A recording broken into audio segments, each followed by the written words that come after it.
Hi everyone! Welcome back to my channel. This is Tintin. Before we start, I just want to apologize for today's video is not about cruise ship tips, interview guides, or salary breakdown. Today, I want to share something very personal. My journey, month by month, from the moment I started YouTube all the way until I finally became part of the YouTube Partner Program. A lot of you only see the end result, the 1,000 subscribers, the 4,000 watch hours, but no one sees what happened before that. No one sees the quiet part, the doubts, the late nights, and the videos with almost zero views. So this video is my story, and I hope it inspires anyone who's dreaming, starting, or trying, especially my aspiring cruise ship applicants. Because as I always tell you, huwag kang susuko. Don't give up. And honestly, if I didn't follow my own advice, I wouldn't be here sharing this today.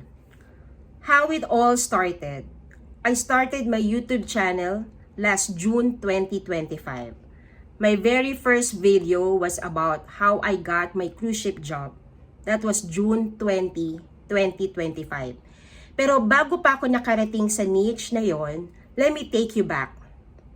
For almost 10 years, I worked on a cruise ship as part of the beverage department in Royal Caribbean. Those were years of hard work, long hours, and incredible memories. Pero nung nagkaanak na ako, I had to stop. Family first. After the pandemic, I worked as a food and beverage consultant in one of the hotel in Quezon City. I trained staff, improved service, pero eventually, I had to step back again to focus on my kids. Motherhood talaga. Full-time, lifetime commitment. But still, I'm looking for something to do. Work from home kung meron. One day, habang nagbabrowse ako sa social media, nakakita ko yung channel ni Alexa sa YouTube. We had similar stories. 3 kids, leaving corporate work to care for the family. And that's when I told myself, maybe I can try YouTube too. I watch a lot of YouTube tutorials. Everyone keeps saying, find your niche. I asked myself, ano ba ang kaya kong ituro? Ano ba ang alam ko? And the answer was clear. Cruise ship jobs and food and beverage. Plus hospitality. This was my world for many years. So that became my niche. Remember this. Your niche isn't just what you know. It's what you can give to others.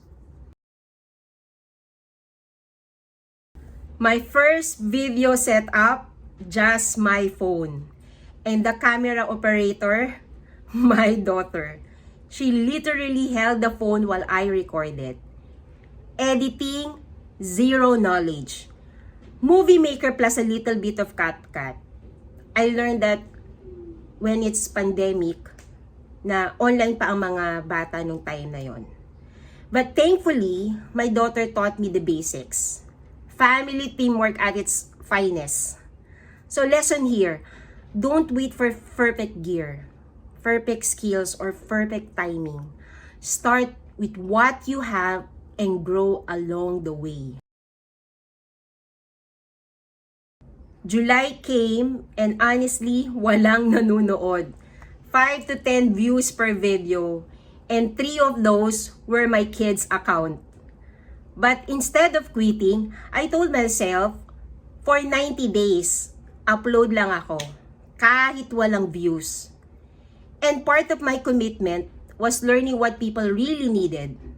So I joined Facebook groups, mostly seafarers group. Doon ako kumukuha ng topics kasi ang daming nagtatanong. Magkano ang salary ng bar department? How to apply in the cruise ship? What's the interview in culinary or kitchen? Ano po ang kailangan ng housekeeping, paano magsolas, etc. Every time I saw a question, I'd say, okay, another script na naman ako. gagawa na naman ako ulit ng script. I even asked my onboard colleagues for real updates sa barko. So everything I shared was real, based on actual experience and real people in the cruise industry. This is where I learned something important. Even if no one is watching yet, your effort is building something.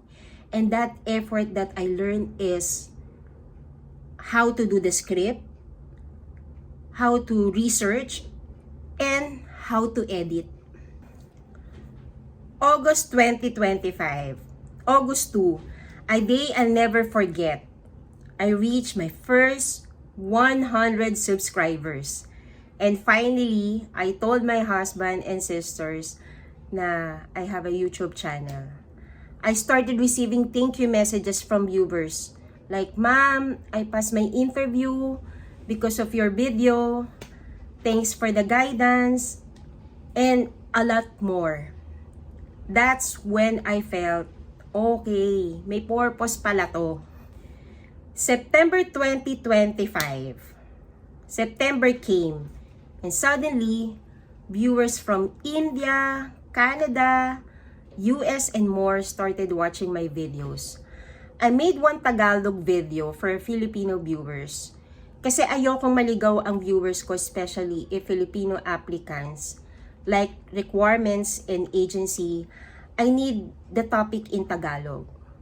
Then someone from India commented, "Can you make your videos in English?"